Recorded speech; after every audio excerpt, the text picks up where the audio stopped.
Hello everyone, this is Pastor Long and welcome everybody back to the channel. It's Saturday morning here on the homestead, April 22nd, one day before Robbie Lynn's birthday. I meant to mention that on the Come Sit a Spell this past Thursday, but I forgot to.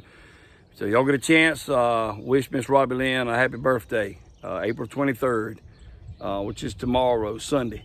But changing oil in her car right now. Corey's taking her out to a brunch and taking her to a few shops to do a little shopping this morning for her birthday for tomorrow, because she won't be able to go and do all that tomorrow on Sunday. But and I'm planning on taking her out to supper tonight later on this evening. So we're gonna try to give her a good birthday bash, because she deserves every bit of it. She's a very special lady, as most of you know. So we're trying to make her day a very special day. This whole weekend really all about her. But I'm gonna change the oil in the car, because we're gonna probably drive that tonight to go take her out to supper.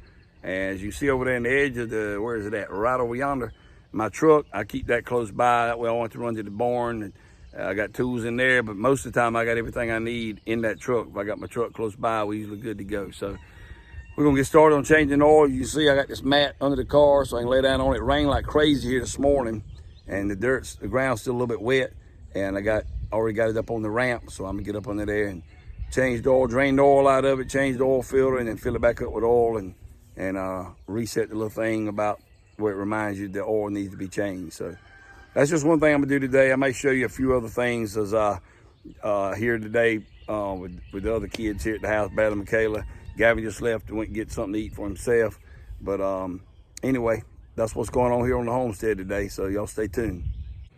Okay, so I got the oil changed, let all the oil out, removed the oil filter. Let it all drain out, put the plug back in, filled it back, or put the plug back in and the oil filter, new oil filter back on, filled it back up with oil.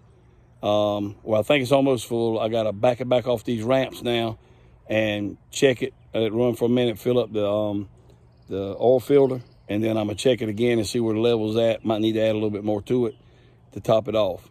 One thing I will make mention of, you know, my granddaddy taught me mainly how to change oil and stuff, and change belts and hoses and plugs and plug wires and all that stuff a little bit of stuff that I knew how to do. And he always told me to chock in the wheel, about putting something behind the wheel to keep it from rolling. So he always told me to chock those wheels. So I got up under here, had my little handy dandy mat right there and everything, and got everything set up, got it secure, emergency brake pulled on the car, and started getting up under there. And I'm here by myself too, just Brad and Michaela in the house. They wouldn't be any help to me, and the rest of the other three is gone right now. So I said, you know what come to my mind is what he'd always told me: always chock the wheels, always chock the wheels. Even though you got it secured on the ramp, you got the emergency brake pulled, always chock the wheels with a brick or something. So I didn't go all the way up underneath the car. I got up, went and found one of these pieces of wood. It's actually cut just at the right angle. It had been split, and it's got that V shape to it. So I wedged it up under the back tire right there, so it couldn't roll backwards, and got the emergency brake on, got it in park, and got it secured on the ramp. So my message in this is, don't ever try to take a shortcut.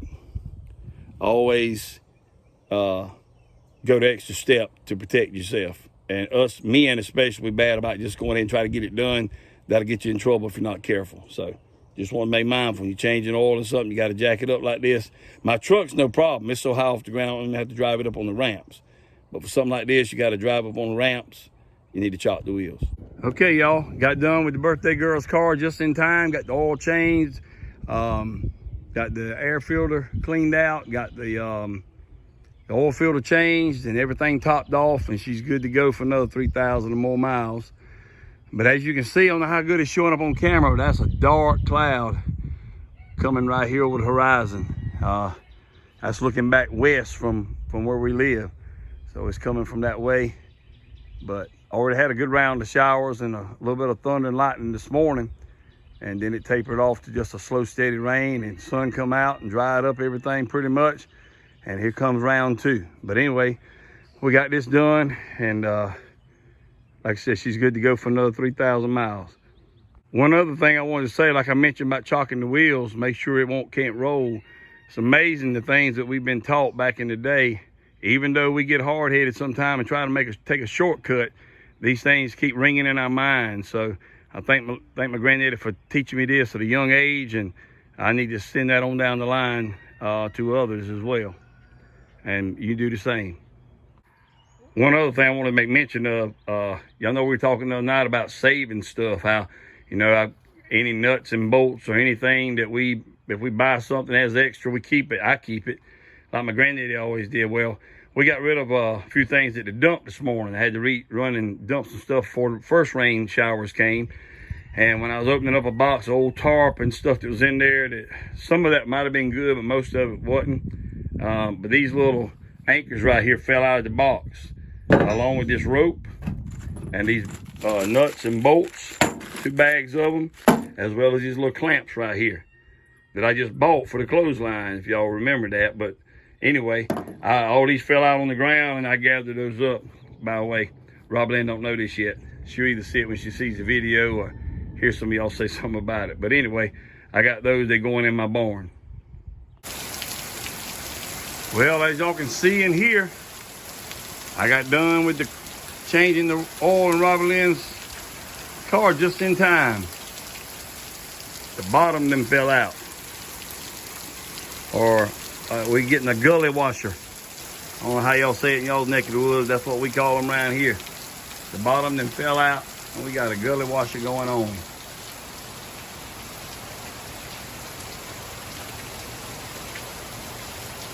Sure do. Anyway, at least got the oil changed. I was getting ready to show y'all me filling up the bird feeders right out there, but I had to bring them under the shed.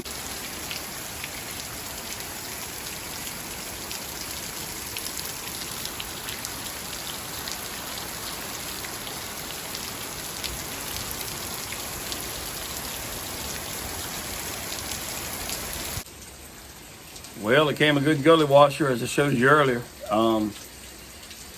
And our creator kind of shut down a few other things I was going to do out there and take you all along with me, but we'll do that a little later, Lord willing. But I just got to thinking as I was changing the oil and talking about changing the oil. I changed the oil in all of our vehicles here. We don't take them anywhere. We get the oil and the filters and stuff, and I change them myself. My granddaddy taught me to do that a long time ago, and I'm grateful today that he did. But yeah, the sun's trying to come back out some now, but I just wanted to encourage you. That's another, I guess you could call that another way of being prepared, not to have to depend on somebody else to do stuff like this for you, as well as many other things that we talk about on this channel and other people talk about being prepared. So any trade that you can learn how to do, no matter what it may be, whether it's carpentry work, electrical work, or either simple things like this of changing oil and changing headlights. Robbie Lynn's been oiling headlights and fog lights and stuff for my truck and her vehicles and the boys' vehicles. I've been changing all those out. But you know, if you don't know how to do that stuff, then I know most people Google it today, but even some people may not feel comfortable doing that. So I would just encourage you, try to learn everything you can do on your own, whether it's outside working in the yard, in the garden, whether it's, like I said, maintenance on mechanic work on the vehicles, as well as, you know, cooking on the inside, you know, just whatever trade you can learn. We live in a time today where you need to be as self-sufficient as you possibly can. Okay, so typical South Carolina weather, that gully washer stopped for now and the sun's back out. So I'm gonna come out here and give the birds some bird feed, bird seeds. This is what we feed them here on the homestead.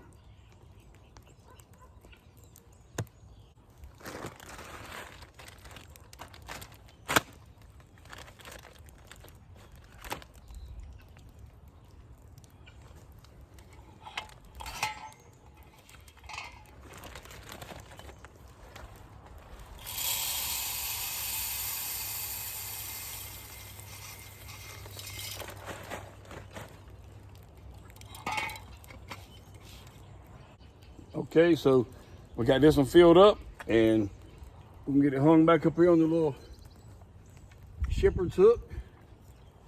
And the birds enjoy the seeds. And then when they scratch out and fall on the ground, the guineas come and get the rest of it. So kind of a win-win situation to get them all fed by using this one feeder. Okay, y'all, so here's another little feeder we got. It's supposed to be built like a church, as you can kind of see. And I'm gonna get this one filled up because it's empty as well, so they'll have some feed in this one.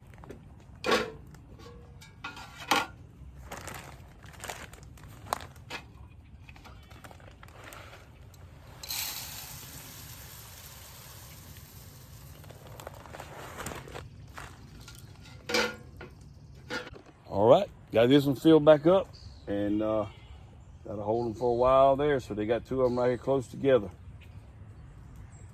And the guineas, again, get what falls out of this bird house as well. So anyway, that's Robbie Lynn and Corey coming back. So I'm gonna go ahead and end this video. Let her know that I let y'all know this is her birthday and wish her a happy birthday. And we love and appreciate you all. And until next time, remember, Jesus Christ loves you, and Jesus Christ is the answer for any and everything we're dealing with in life. Hope y'all have a wonderful rest of the day. Bye-bye.